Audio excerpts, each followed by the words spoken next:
Merci Madame la maire. Monsieur le préfet, Monsieur le procureur de la République, Madame la maire, chers collègues, merci de nous donner l'occasion de cette discussion. Nous vivons à Rennes une situation que plus personne ne peut nier et que vous avez rappelée avec précision. L'insécurité s'est durablement installée dans les quartiers comme dans le centre-ville. Trafic de stupéfiants, violences gratuites, incivilités répétées, tensions dans l'espace public. Les Rennais le ressentent au quotidien et leur exaspération s'accentue à chaque nouvel événement grave.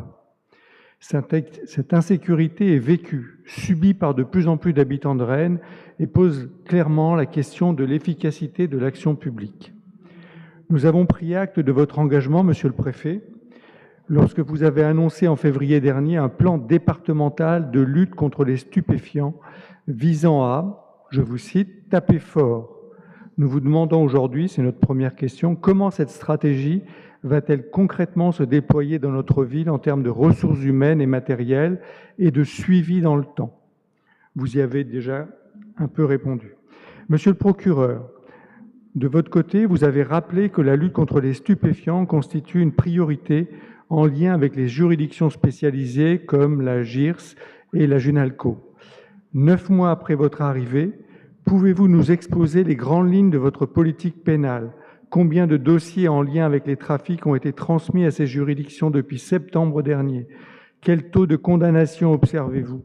Et disposez-vous aujourd'hui des moyens nécessaires pour traiter cette délinquance organisée? Par ailleurs, Monsieur le Préfet, comment jugez-vous aujourd'hui la collaboration entre la police nationale et la police municipale à Rennes? La police municipale joue-t-elle pleinement son rôle dans le contexte actuel? Et que recommanderiez-vous pour améliorer cette articulation entre forces locales et services de l'État? Autre levier clé dans la lutte contre la délinquance, la vidéoprotection, un outil dont les résultats en termes de prévention et d'élucidation sont reconnus. À Rennes, pensez-vous que le maillage actuel en caméra soit à la hauteur des enjeux sécuritaires de notre ville, au regard par exemple de ce qui se fait dans des métropoles comparables? Enfin, la question de la délinquance impliquant des mineurs, y compris ceux relevant de dispositifs de protection de l'enfance, se pose également avec acuité sur Rennes. Vous en avez parlé.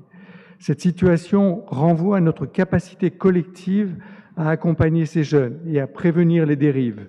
Considérez-vous que les moyens actuellement déployés à Rennes pour l'accueil, le suivi éducatif et la réponse judiciaire sont suffisants? Pouvez-vous nous indiquer combien de mineurs sont aujourd'hui concernés par des procédures judiciaires sur le territoire de la métropole?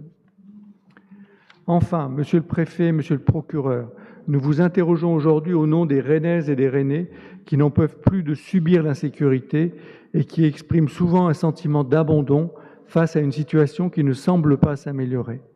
C'est d'ailleurs pourquoi nous interpellons régulièrement Madame la maire face à l'absence d'une stratégie municipale claire, coordonnée et visible à la hauteur de la gravité de la situation.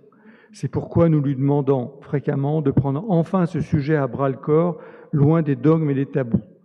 La sécurité des Rennais ne peut être reléguée au second plan pour des raisons idéologiques. Ce n'est pas un sujet de droite ou de gauche, c'est un sujet crucial pour les populations, comme pour l'image de Rennes et de la métropole. Je vous remercie.